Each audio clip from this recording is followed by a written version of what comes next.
খাস করে দোয়া করবো আমাদের মুরব্বী যেনারা হয়তো ইন্তেকাল করেছেন, আজ কবরবাসী হয়েছেন। আমাদের মনে পড়ে যায় আমার বাবার কথা, যে প্রত্যেক ঈদে উনি হয়তো এই সামনে ইমামের পিছনে ওই সামনে দ্বিতীয় কাতারে, অন্তত ফার্স্ট কাতার নাও পাইলে দ্বিতীয় কাতারে উনি বসতেন। আমাদের মিজান চাচা মারা গেছেন, আজকে কবরবাসী হয়ে আছে।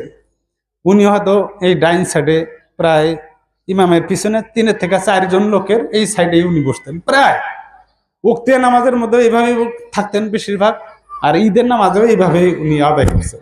তো যাই হোক, এইভাবেই হয়তো আমাদের অনেক মুরব্বী আজ কবরবাসী হয়েছে।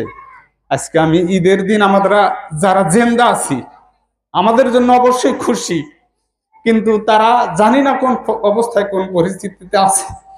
যদি আল্লাহ কোনো প্রকারের ক্ষুদ্র কোনো গুনার কারণে বা কোনো এমন কোনো ব্যবহারের কারণে যদি তাদের কোনো আযাব গজব যদি হয়ে থাকে, আল্লাহ আজ আমাদের খুশির দিন, এই খুশির দিন উসিলা করে আল্লাহ তাদেরকেও তুমি কবরের মধ্যে যদি কোনো প্রকার আযাব দিয়ে থাকো, আল্লাহ তাদেরকে আযাব থেকে তুমি রেহাই দান করো। আল্লাহ তার সাথে সাথে পৃথিবীর বুকে যে সমস্ত নর নারী যারা হজ করতে গিয়েছেন, ওকুফে আরাফা তারা আদায় করেছেন, আরাফার ময়দানে একত্রিত হয়েছেন, সকলেরই জিয়ারত, সকলেরই তওয়াফ, সকলেরই কুরবানি, হাদিয়া সবকিছু তুমি কবুল ও মঞ্জুর করে নিও। আল্লাহ আমাদের এই মাঠের মধ্যে অনেকেই হয়তো অসুস্থ আছেন, আল্লাহ তাদেরকে সুস্থতা তুমি দান করো।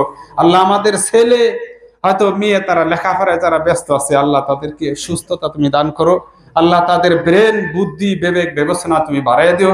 আল্লাহ ভবিষ্যতে এদের দ্বারাই শরীয়তের যে কাজটা বাকি আছে, আল্লাহ তাদের দ্বারাই তুমি পূর্ণ করিও। আল্লাহ আমাদের শেষ নিঃশ্বাস থাকা পর্যন্ত সকলকে কলেমায়ে শাহাদত, কলেমায়ে তাওহীদের উপরে তুমি জিন্দা রাখো। প্রত্যেক মুহূর্তে যেন আল্লাহ হাদিস ও কোরআনের যে সমস্ত আল্লাহ ও রাসূলের যে নিয়ম নীতি আছে, নিয়ম নীতি পালন করা তুমি তৌফিক দান করো। আমিন। ওয়া আলাইনা আল বালাগ। আসসালামু আলাইকুম।